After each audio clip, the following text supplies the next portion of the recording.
नमस्कार दोस्तों, क्राइम तक में आपका स्वागत है। बात करते हैं गोवा मामले की। गोवा में एक क्लब में भीषण आग लगी, 25 लोगों की मौत हो गई।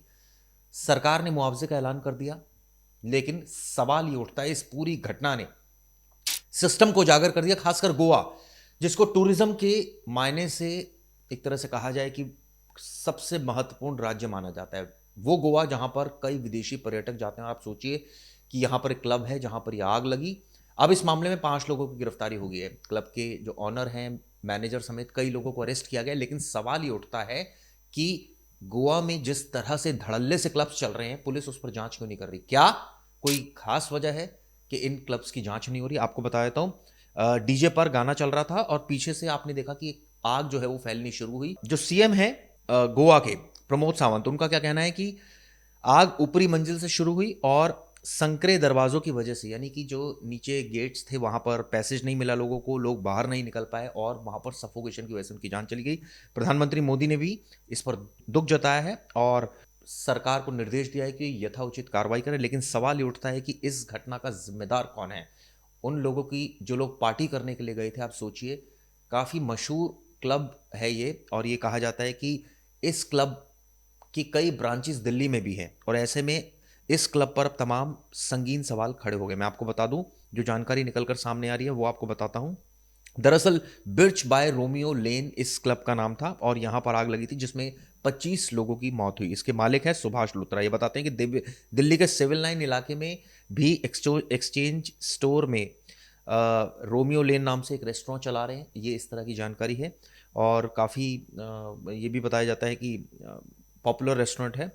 ये बिर्च बाय रोमियो लेन है। जो इसका ऑनर है सौरभ, उसको भी अरेस्ट कर लिया गया है। ये जानकारी जो वहाँ के डीजीपी हैं उनकी तरफ से भी आई है। लेकिन सवाल ये उठता है कि इतनी बड़ी इंसिडेंट हो गया है और वहाँ तो कई क्लब्स चल रहे हैं। गोवा खासकर मशहूर है कई नाइट क्लब, नाइट पार्टीज़ की वजह से। लोग, टूरिज़्म जो है वहाँ काफ़ी पॉपुलर है। यही वजह है कि विदेशी पर्यटक वहाँ पर आते हैं। नॉर्थ गोवा में, साउथ गोवा में, मैं खुद कई बार गोवा गया हूँ और गोवा में जो माहौल होता है बिल्कुल डिफरेंट होता है। ऐसे में वहाँ पर ये भी जानकारी निकल कर सामने आ रही है कि जो ड्रग्स हैं वो भी बिकती है। आए दिन गोवा पुलिस भी कार्रवाई करती है। लेकिन सवाल ये उठता है कि ये बात सच है कि सरकार और पुलिस आंख मूंदे हुए हैं? गोवा में इस तरह के क्लब्स चल रहे हैं।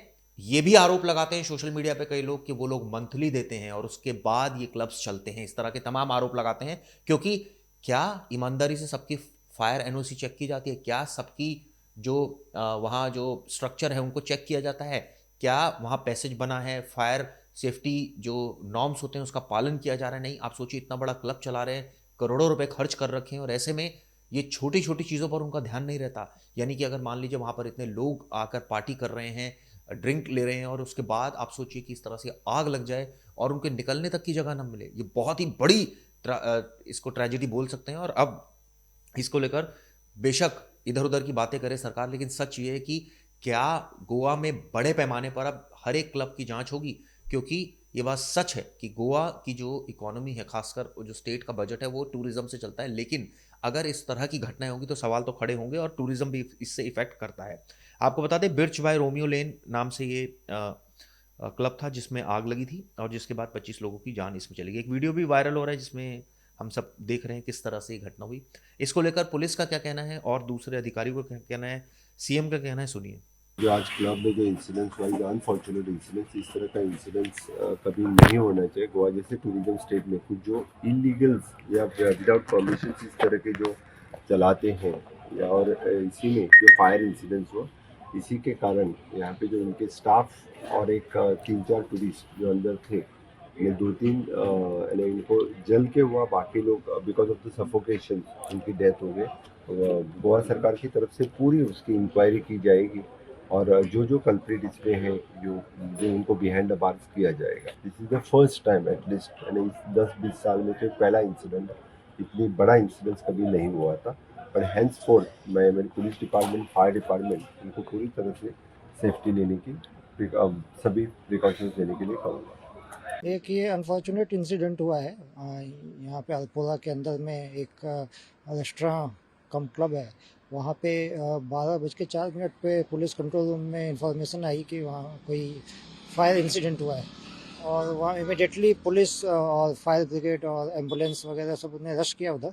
तो अब फायर तो अंडर कंट्रोल है और वहाँ से डेड बॉडीज सारी निकाली गई हैं। इसमें जो ज़्यादातर जो बॉडीज मिली हैं वो नीचे जहाँ किचन है इसका रेस्टोरेंट का, वहाँ पे डेड बॉडीज मिली है। और अभी इस घटना के कारणों की जांच पुलिस करेगी और उसमें जो भी उसके कंक्लूजन निकल के आते हैं जांच के, उसके हिसाब से हम लोग इसमें एक्शन लेंगे। ये बताते हैं कि आग करीब 1 बजे लगी और जब ये फायर ब्रिगेड ने इसे बुझाया तब तक आप सोचिए 25 शव निकल चुके थे। कई लोग इसमें घायल भी हुए हैं, 6 लोग घायल हैं और अभी भी कई शवों की पहचान होना बाकी है। ये बताते हैं कि एक ही एंट्री एग्जिट था जो एक बहुत बड़ा रीज़न रहा। इसके अलावा ये भी पता चला है कि फायर ब्रिगेड की गाड़ी क्लब तक तो पहुंच ही नहीं पाई, उन्हें करीब 400 मीटर दूर रोकना पड़ा क्योंकि एंट्री एग्जिट बहुत संकरी थी। आप सोचिए इस तरह से जो सिचुएशन चल रही है ये अपने आप में कई सवाल खड़े करती है। क्लब के निर्माण पर भी सवाल उठे हैं। दरअसल अरपोरा नगोआ पंचायत के सरपंच का कहना है कि क्लब के पार्टनर्स में पहले से विवाद चल रहा था, इस तरह का वो आरोप लगा रहे हैं।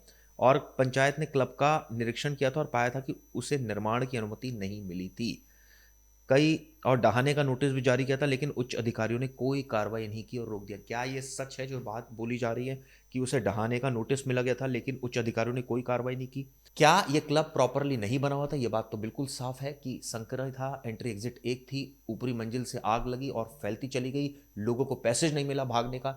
फायर सेफ्टी नियम का क्या पुनर्निरीक्षण होगा? ना सिर्फ गोवा में बल्कि हर एक स्टेट में होना चाहिए और टाइम टू टाइम होना चाहिए। लेकिन भ्रष्टाचार इतना ज़्यादा चरम पर रहता है कि अधिकारी या ये कहें कि उनको ऐसा लगता है कि बार बार यही चेकिंग करते रहो और भी बहुत काम है वो नहीं करते, जिसका खामियाजा आम लोगों को भुगतना पड़ता है। अब देखिए कितनी बड़ी ट्रेजेडी हुई है। बहरहाल इस खबर पर हमारी नज़र बन रही है। वीडियो किसी की ज़रूरत है। शुक्रिया।